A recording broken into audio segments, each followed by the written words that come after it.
नमस्कार दोस्तों। आज हम कंपेयर करने वाले हैं दो बेस्ट म्यूचुअल फंड्स को। पहला है एसबीआई क्वांटा फंड और दूसरा होने वाला है क्वांट का फ्लेक्सी कैप म्यूचुअल फंड। काफी सारे क्वेश्चंस आते हैं कि भाई किसमें इन्वेस्ट करना चाहिए, किसमें इन्वेस्ट नहीं करना चाहिए। उसी के साथ साथ काफी सारी कंफ्यूजन है कि क्या क्वांटा फंड एक तरीके का फ्लेक्सी कैप म्यूचुअल फंड है, क्या क्वांट के फ्लेक्सी कैप में इन्वेस्ट करना चाहिए क्योंकि वहां पे स्मॉल कैप की पोजीशन ज्यादा है। और सारी चीजें इस एक सिंगल वीडियो में कवर होने वाली है। किसी के पोर्टफोलियो में दोनों है तो क्या ओवरलैपिंग होने वाली है, किसमें इन्वेस्ट करना चाहिए, किसमें नहीं करना चाहिए, किसके लिए कौन सा म्यूचुअल फंड बेटर होने वाला है, ये मैं क्लियर करूंगा।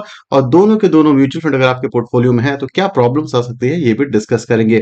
तो बिना टाइम वेस्ट करें सबसे पहले जानते हैं कि क्वांटा फंड और फ्लेक्सी कैप फंड के अंदर डिफरेंस क्या आता है। जब भी हम बात करते हैं किसी क्वांटा म्यूचुअल फंड की, तो उस केस के अंदर आप हमेशा ये सोचते हो कि आप जब मार्केट से हट करके एक पोजीशन बिल्ड करना चाहते हो, सिर्फ और सिर्फ तब आप जाकर के क्वांटा फंड खरीदते हो।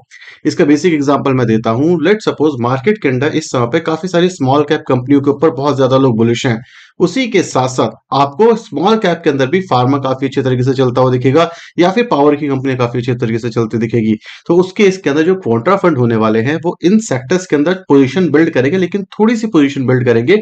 लेकिन इसी के साथ साथ वो बैंकिंग और आईटी के अंदर भी पोजीशन बिल्ड करेंगे जहां पे ज्यादातर लोग बुलिश नहीं है। लेकिन उसी के साथ साथ जो क्वांटा फंड होता है वो ये भी फोकस करता है कि भाई जो स्टॉक वो पिक करते हैं वो ऐसे स्टॉक हो कि जब मार्केट रिकवर करे तो मैक्सिमम पैसा बने।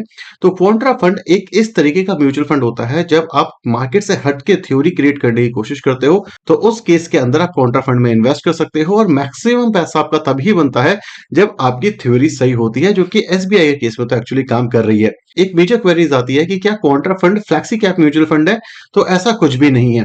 अगर आप सेबी के रूल के अकॉर्डिंग जाओगे तो फ्लैक्सी कैप म्यूचुअल फंड और कॉन्ट्रा म्यूचुअल फंड के अंदर रूल वाइज एज सच कोई मेजर इशू नहीं दिखता। दोनों के दोनों म्यूचुअल फंड को एटलीस्ट 65% के आसपास इक्विटी के अंदर पैसा डालना होता है, और उसके बाद जो फंड मैनेजर है उस पर डिपेंड करता है वो कैश में होल्ड करे बाकी का पैसा, या गोल्ड में डाले, या बाकी अलग इंस्ट्रूमेंट्स में डाले। ये दोनों के दोनों केस में सेम है। लेकिन जो थ्योरी होती है, जो फंड मैनेजर का थॉट होता है, जब किसी फंड के पीछे कॉन्ट्रा लगता है तो वो कॉन्ट्रेरियन बेट के ऊपर मेन फोकस करते हैं, मतलब ऐसी इंडस्ट्री जो अभी नहीं चल रही फ्यूचर में चल सकती है। और फ्लेक्सी कैप के अंदर वो मेनली लार्ज कैप और मिड कैप के कॉम्बिनेशन के ऊपर जाने की कोशिश करते हैं कि अगर लार्ज कैप सस्ते प्राइस पे दिख रहा है तो सारा पैसा लार्ज कैप में डालो, स्मॉल कैप सस्ते प्राइस पे दिख रहा है तो स्मॉल कैप में डालो। तो आई होप समझ गए होंगे कि दोनों सेम है, उसके बाद भी डिफरेंट है। अब बात करते हैं रिटर्न्स की। अगर आप मेरी स्क्रीन देख पा रहे होगे तो पहला फंड हमने लिया है एसबीआई क्वांटा फंड और दूसरा है हमारा quant flexi cap mutual fund. अभी हम कंपेयर कर रहे हैं 5 साल के अंदर। तो अगर आपने 5 साल पहले किसी में डाला होता तो एसबीआई ने 26.5% के सीएजीआर से रिटर्न दिए, वहीं पे क्वांट फ्लेक्सी कैप फंड ने 31.7% के रिटर्न दिए हैं। अगर हम बात करें 3 साल की, क्योंकि यहाँ पे हमने 3 साल सेलेक्ट करा हुआ है, यहाँ पे आप चेक कर सकते हो 33.3% के आसपास के सीएजीआर से रिटर्न दिए एसबीआई ने। और वहीं पे क्वांट फ्लेक्सी कैप फंड की बात करें तो 33.2%, तो ऑलमोस्ट सिमिलर लेवल के ही रिटर्न है दोनों में। वहीं पर अगर हम 1 साल की बात करें तो 1 साल के अंदर जो क्वांट का फ्लेक्सी कैप म्यूचुअल फंड है 31.7% के रिटर्न, और एसबीआई क्वांटा जो फंड है 26.5% के रिटर्न। तो अगर मोटे मोटे तौर पर कंपेयर करने की कोशिश करोगे तो दोनों mutual fund somewhat similar return निकालते हैं। लेकिन जो क्वांट का फ्लेक्सी कैप म्यूचुअल फंड है वो कहीं ना कहीं 3 से 4% ज्यादातर केसेस में देखा गया है ज्यादा रिटर्न निकाल के ला पाता है। इसको हम कंपेयर करने की कोशिश करेंगे ट्रेलिंग रिटर्न से भी। तो अगर आप ट्रेलिंग रिटर्न्स देखते हो तो आपको ये देखने को मिलेगा कि जो कॉन्ट्रा फंड है उसके अंदर आपको कंसिस्टेंसी देखने को मिलती है और एक अच्छे रिटर्न्स देखने को मिलते हैं बीच बीच टाइम में। फ्लेक्सी कैप फंड की बात करोगे तो फ्लेक्सी कैप फंड के अंदर भी आपको कंसिस्टेंसी दिखती है और बीच बीच में अच्छे रिटर्न दिखते हैं। तो रिटर्न पर्सपेक्टिव से दोनों के दोनों जो म्यूचुअल फंड है वो काफी शानदार तरीके से काम कर रहे हैं। अगर हम फंड डिटेल्स की कुछ बात कर लें तो ये जो दोनों के दोनों म्यूचुअल फंड है ये वेरी हाई रिस्क के साथ आते हैं, बिकॉज इक्विटी के अंदर ये मेनली इन्वेस्ट करते हैं। मिनिमम एसआईपी जो है 500 रुपए से एसबीआई काउंटर में शुरू हो सकती है, 1000 रुपए से आप क्वांट फ्लेक्सी कैप में कर सकते हो। वहीं पे अगर आप एनएवी की बात करोगे तो इतना ज्यादा मैटर करता नहीं, तो आप इसको पूरी तरीके से इग्नोर भी कर सकते हो। जो क्वांट्रा फंड है 2013 के अंदर शुरू हुआ था, तो मोटे मोटे तौर पे आप कह सकते हो कि 11 साल के आसपास हो चुका है। वहीं पे जो क्वांट है वो भी 2013 में हुआ था, लेकिन क्वांट इससे पहले एस्कॉट था और एस्कॉट को एक्वायर क्वांट ने किया 2018 में। तो आप कह सकते हो क्वांट एज अ एएमसी 5 साल पहले आई है, लेकिन अगर आप एस्कॉट को भी कंपेयर करोगे तो 10 साल पुराना ये म्यूचुअल फंड है। अगर हम फंड साइज की बात करें तो 26,777 सीआर के आसपास आपको फंड साइज दिख रहा है क्वांट्रा का। वहीं पे जो क्वांट फ्लेक्सी कैप है इसका फंड साइज बहुत ही ज्यादा छोटा है, इवन आप कह सकते हो 1617 करोड़ के आसपास है। तो क्वांट्रा फंड के तो आसपास भी नहीं है, बहुत छोटा एयूएम है इसका। अगर हम एग्जिट लोड की बात करें तो 1% लगेगा अगर आप 1 साल से पहले निकालते हो, वहीं पे आपके 1% लगेंगे अगर आप 15 दिन से पहले निकालते हो। तो किसी को अगर 500 रुपए की एसआईपी से शुरू करनी है, जो काफी सारे लोग करना चाहते हैं, तो उस केस में क्वांट्रा फंड अभी के लिए सेंस बनाता है। लेकिन वहीं पे फ्लेक्सिबिलिटी की बात करें तो quant flexi cap fund sense बनाता है, बिकॉज 15 दिन के अंदर भी आप चाहो तो एग्जिट कर सकते हो बिना एग्जिट लोड को बेयर करे। प्रो एंड कॉन्स की बात करते हैं तो भाई 1 साल, 3 साल, 5 साल और 10 साल के अंदर कंसिस्टेंसी है, जो कि क्वांट के अंदर भी देखने को मिल रही है, तो सिमिलर ही है।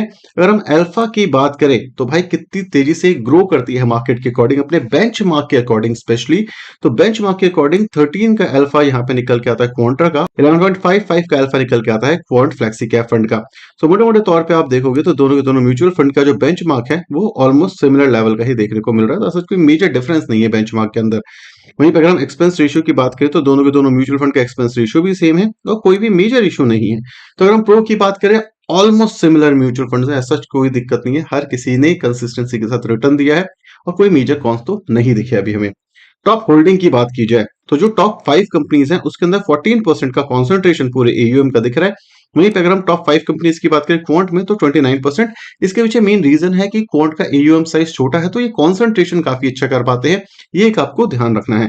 टॉप 20 कंपनी के अंदर 40% पूरे एयूएम का डाल रहा है एसबीआई क्वांट्रा फंड और 71% के आसपास डाल रहा है क्वांट का फ्लेक्सी कैप फंड।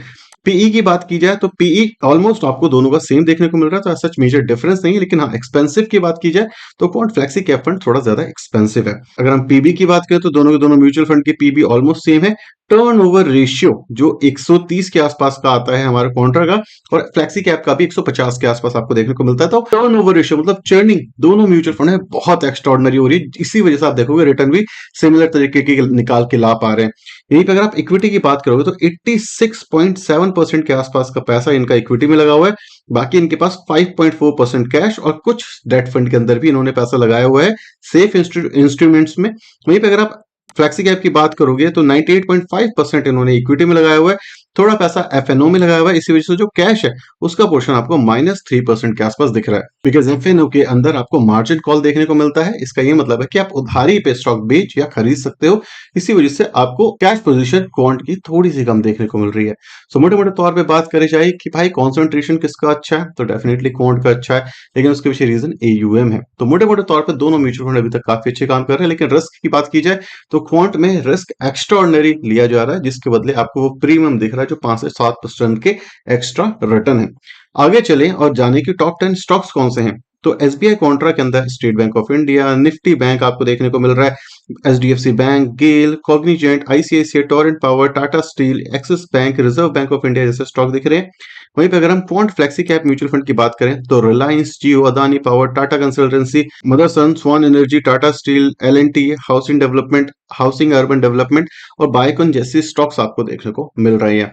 सो मोटे मोटे तौर पे देखा जाए तो पोर्टफोलियो दोनों का काफी ज्यादा अच्छा है। एसबीआई कॉन्ट्रा फंड का काफी स्टेबल पोर्टफोलियो है, और जैसे हमने डिस्कस करा कि बैंकिंग के साथ जो थोड़े लोग पागल नहीं है, समय पे बैंकिंग में नहीं पैसा लगा रहे, जो कि एसबीआई कॉन्ट्रा कर रहा है, क्योंकि उसको पता है भाई कॉन्ट्रेरियन बेट लेनी है, और कॉन्ट्रेरियन बेट अच्छी चली इनकी, तो ये पैसा बहुत ज्यादा बनाने वाले हैं, बिकॉज ये सस्ते प्राइस पे वो स्टॉक्स खरीदेंगे।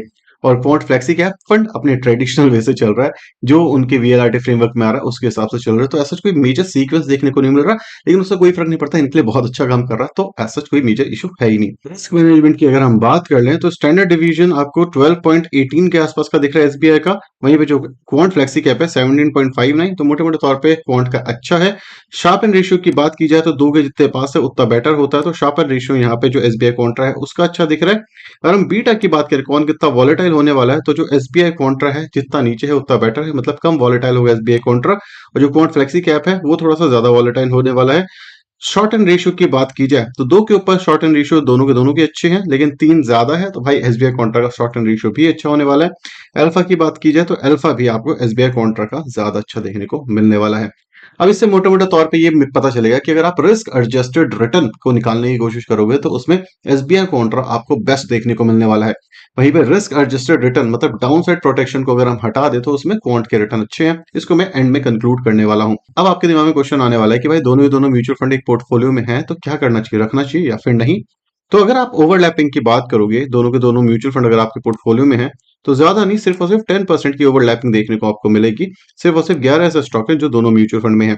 अनकॉमन स्टॉक मतलब 80 ऐसे स्टॉक हैं जो कि एसबीआई कॉन्ट्रा में अलग है, वहीं पे 27 ऐसे स्टॉक हैं जो कि फ्लेक्सी कैप के अंदर अलग है। तो ओवरलैपिंग की एज सच कोई मेजर इशू नहीं है, आप दोनों के दोनों म्यूचुअल फंड अपने पोर्टफोलियो में रख सकते हो। अब बात करते हैं कंक्लूजन की, प्रो कॉन्स की और किसके लिए कौन सा म्यूचुअल फंड अच्छा होने वाला है। सबसे पहले बात करेंगे एसबीआई कॉन्ट्रा फंड की, तो सबसे मेजर चीज जो उसमें दिख रही है वो है रिस्क एडजस्टेड रिटर्न। दोनों के दोनों म्यूचुअल फंड में से जो एसबीआई कॉन्ट्रा फंड है उसका रिस्क एडजस्टेड रिटर्न काफी ज्यादा अच्छे हैं। सेकंड चीज, जो इनका पोर्टफोलियो है, जैसे ही इंटरेस्ट रेट कट आएगा इसके पोर्टफोलियो में एक बहुत ही अच्छा खासा प्यारा सा पंप देखने को आपको मिलेगा। क्यों? क्योंकि इनकी जो पोर्टफोलियो डिजाइनिंग है वो बहुत ज्यादा शानदार है इस समय पे। फ्यूचर को अगर हम मान के चले कि भाई इंटरेस्ट रेट कट होंगे। थर्ड चीज, अगर हम रिटर्न की कंसिस्टेंसी की भी बात करें तो काफी ज्यादा अच्छे रिटर्न इन्होंने निकाल करके दिए हैं। फोर्थ चीज, अल्फा बहुत ज्यादा अच्छा है। वहीं पर अगर हम कौन की अच्छाई की बात करें तो सबसे पहली चीज, रिटर्न्स काफी एक्स्ट्राऑर्डिनरी है, 5-7% से बीट कर रहा है। सेकंड सबसे अच्छी चीज है कि जो पोर्टफोलियो है काफी डायनेमिक है, काफी तेजी से चर्न होता है, जिस वजह से इनके रिटर्न कंसिस्टेंसी के साथ निकल के आ पा रहे हैं। थर्ड चीज, एयूएम साइज छोटा है और फ्लेक्सी कैप के अंदर है, तो जो चर्निंग है, जो क्वांट की एक कहीं ना कहीं स्पेशलिटी है, उसमें आपको काफी अच्छा देखने को मिलने वाला है। अगर हम एसबीआई कॉन्ट्रा फंड के नेगेटिव्स की बात करें तो एक मेजर नेगेटिव आता है, एज सच मेजर नेगेटिव नहीं है, कि जो उसके रिटर्न है वो क्वांट फ्लेक्सी कैप से कम है। सेकंड चीज, आपको ये फंड सिर्फ और सिर्फ तब लेना चाहिए जब आपको एक कॉन्ट्रेरियन बेट लेनी हो, क्योंकि काफी लंबे समय तक ये पोर्टफोलियो काम नहीं करते, तो ये चीज आपको समझनी पड़ेगी। अगर हम फ्लेक्सी कैप की बात करें क्वांट के, तो वहां पे सबसे मेजर दिक्कत है रिस्क एडजस्टेड रिटर्न। आप ज्यादा रिस्क ले रहे हो ज्यादा रिटर्न के लिए, जो कि काफी सारे लोगों के लिए अच्छा होगा, लेकिन लॉजिकली देखा जाए तो रिस्क एडजस्टेड रिटर्न मुझे थोड़ा सा ज्यादा पसंद है, कि भाई मैं कम रिस्क लेकर के ज्यादा रिटर्न कमा पाऊं। ये मेरे लिए ज्यादा सेंस बनाता है। अब किसके पोर्टफोलियो में कौन सा म्यूचुअल फंड होना चाहिए? ये दोनों म्यूचुअल फंड आप किसी भी पोर्टफोलियो में डाल सकते हो, लेकिन पर्टिकुलरली अगर आपको एसबीआई कॉन्ट्रा फंड चाहिए तो आपके पोर्टफोलियो के अंदर आपको एक एक्स्ट्रा बेट चाहिए, एक कॉन्ट्रेरियन व्यू चाहिए, जो आपके लिए एक्स्ट्राऑर्डिनरी रिटर्न बना सकता है, लेकिन कुछ लंबे समय के लिए अंडर परफॉर्मेंस दिखा भी सकता है, बिकॉज कॉन्ट्रेरियन व्यू लेने के बाद उसको परफॉर्म करने में थोड़ा बहुत टाइम लगता है। तो अगर आपको एक एक्स्ट्रा व्यू चाहिए तो आप एसबीआई का कॉन्ट्रा फंड ले सकते हो। अगर हम कौन के फ्लेक्सी कैप म्यूचुअल फंड की बात करें, तो उस इंसान को इस म्यूचुअल फंड के अंदर इन्वेस्ट करना चाहिए जो मेनली स्मॉल कैप के अंदर इन्वेस्ट करना चाहता है, लेकिन उसको एक फ्लेक्सी कैप कैटेगरी का म्यूचुअल फंड चाहिए, ताकि जो फंड मैनेजर है उसके हाथ में पूरा का पूरा कंट्रोल हो, अपने हिसाब से वो पोर्टफोलियो अपडेट कर पाए। क्योंकि क्वांट फ्लेक्सी कैप में स्मॉल कैप का पोर्शन काफी ज्यादा अच्छा है, तो ये ज्यादा रिटर्न आपको निकाल के ला के दे सकता है ज्यादा रिस्क के साथ। इवन फ्लेक्सी कैप कैटेगरी के अंदर भी यहाँ पे फंड मैनेजर की एक्सपर्टीज भी टेस्ट होती रहती है। तो मोटे मोटे तौर पे दोनों के दोनों म्यूचुअल फंड अच्छे हैं, आप इन दोनों में से कोई सा भी खरीदते हो तो दोनों के दोनों बहुत अच्छे तरीके से काम करेंगे। विनर की बात की जाए तो रिस्क एडजस्टेड रिटर्न के अंदर आपको एसबीआई जीतता हुआ दिखेगा, फ्लेक्सी कैप सिर्फ और सिर्फ रिटर्न पर्सपेक्टिव से जीतता हुआ आपको दिखने वाला है। तो यहाँ पे कोई स्ट्रेट फॉरवर्ड विनर हम नहीं निकाल सकते, क्योंकि दोनों के अंदर अपनी अपनी क्वालिटीज हैं। आपने किस में इन्वेस्ट किया, आप किस में इन्वेस्ट करने वाले हो, आप कमेंट सेक्शन में शेयर कर सकते हो। ये जान के हमें अच्छा लगेगा, हमें सीखने को मिलेगा, और क्यों इन्वेस्ट किया ये बताओ तो और अच्छा लगेगा। Thank you so much for watching this video. Tata. Bye bye. Signing off.